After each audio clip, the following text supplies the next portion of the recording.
What is going on, you guys? So I did not post yesterday, which by the time you guys are seeing that means that would be 2 days ago. The reason being, just wasn't a very exciting day, honestly. Just a kind of a tough day. I just wasn't really happy with the video. Nothing too exciting. I'd rather post nothing than post something I wasn't happy with. Today's gonna be kind of the same type of day, just a lot of work. So I'll try to keep you guys in the loop this time. I guess just give you a feel for how long I work. So I started working today about 7, slept in. Usually it's 5, but today at 7. So might be a little later of a day today.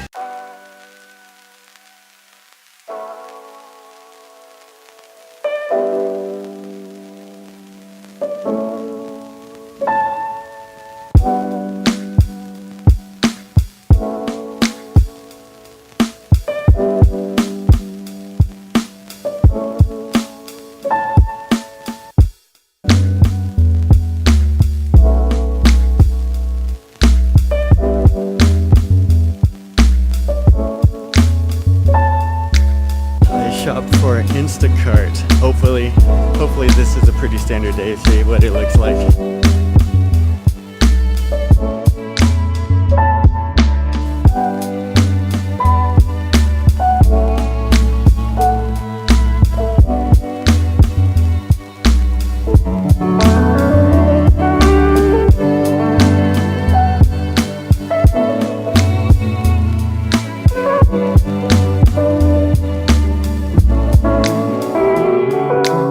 Okay, we're done. I think it was 6 orders, 5 or 6 over the course of 10 hours. So pretty productive day today. Just trying to get as much work done as possible and just really focus on creating a successful work routine that will allow me to do what I'm passionate about in the future. You know, lately it's just all been about just keeping my head down, not worrying about what anybody else says or thinks or what they're doing, what they're expecting, anything like that. Getting ultra focused, ultra tunnel vision on what I want to do. I had a rant about a week ago that I never posted. This is 1 week ago, John, so he's not as smart, but he is still pretty cool. I think you'll enjoy what he has to say. That's it for today. Thank you guys for listening. What's going on, guys? I want to talk about comparison, the problems of comparison, especially today with how powerful social media is. And so there's a theory that was created by Leon Festinger. I think his first name was Leon. He was a psychologist, and he came up with the social comparison theory. And that theory is that our self-confidence is predicated on our comparisons to other people and finding out where we rank amongst other people around us. The problem with that today compared to 50 years ago is that today we have the internet. So the amount of people that we can possibly compare ourselves to is increased 100-fold. You can compare yourself to people you don't even know. They might be all the way across the world that you just find on Instagram. The fact that we can compare ourselves to so many more people can become unhealthy. I like social media personally, not just for fun. I think it's a powerful tool. When you're comparing yourself to a post on social media, you're comparing yourself at that moment, like doing an ordinary, everyday thing, to that person's highlight of their day, of their week, of their month, of their life maybe.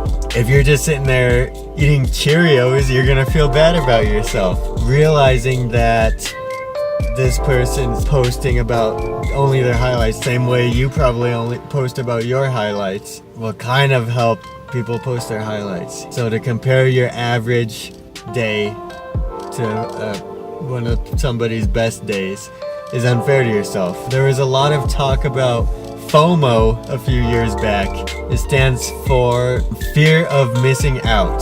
Say you're sitting inside on a Saturday night, you decide to open up Facebook and then you see all your friends are out, partying.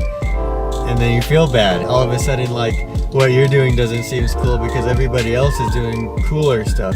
There is a new idea of FOBO, fear of being outdone or outperformed. That can become very dangerous with social media. So, put some stats just to give you like a quick rundown. Everybody thinks that they're above average, right? Almost everybody does. They did a poll, 93% of drivers say that they're an above average driver. So 43% of drivers are delusional. But really, like 93% think that they're above average. 80% of people say that they get along with others better than the average person. It's natural to overestimate our abilities. Studies have been done to show that that a person who is slightly depressed is the most accurate in judging their own abilities.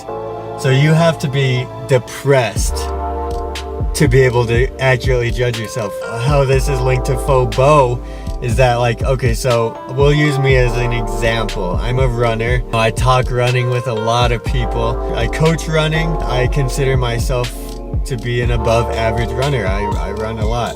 If I was to go on Instagram right now, I would find hundreds, thousands. I don't know the number, but it's a lot. I could find thousands of people who, if I were to compare myself to them, it would not be favorable to me. That is a hard pill to swallow when your passion, your number one thing that you define yourself by, is questioned because somebody else who has that same passion seems to be better at it than you are. That hurts. And it's exacerbated by the fact that now we can compare ourselves to people all over the world, not just our circle of people that we talk to every day. We can compare ourselves to people we've never met in person. My solution to this is an idea that came across in one of my classes when I was in college, and that is that different is not deficient. Different does not mean deficient, meaning because two things are different doesn't mean you always have to find which thing is better and which thing is worse. Sometimes things are just different, and most of the time things are just different. Like, and I'm not trying to rag on Facebook. I saw this most in Facebook, in where whenever there's a difference that is discovered across different people, they instinctively try to rank which one is better, which one is worse. And this goes back to the social comparison theory. We have the instinct to try to rank these differences to see where we stand. And realizing that different does not mean deficient helps ease this and calm this instinct of having to compare ourselves against hundreds of people, maybe even thousands of people in a single day, which is exhausting. Here, I got a perfect example. Just went grocery shopping. We've got this red juice here, and here we have this green juice, right? So, who's to say that one juice is better than the other? Maybe one tastes better, maybe one has more nutrients in it, but who's to say which one is valued more? I mean, whichever one you prefer, who's to say which one is valued more? They do different things. This comparison game really can wear you down, and people who engage, they're more likely to be unhappy, more likely to develop mental illnesses because of it. You can be comparing yourself to other people for most of your waking hours just on your phone. So being mindful that different does not mean deficient. There's more than one way to make it. Just staying in your lane and doing what you think is right, that's all it's about. That's my rant on comparison. That was one of the reasons why I wanted to start vlogging daily, because yeah, I do have exciting days, and I also have really just boring days. And so vlogging daily can hopefully show more accurately what an average day looks like for me. And even then, like, this is only a few minutes out of my 24-hour day. So it's not an accurate representation, but hopefully it can get closer to that. And anyways, that's my rant, guys. Thank you for watching it. Different does not mean deficient. Remember that.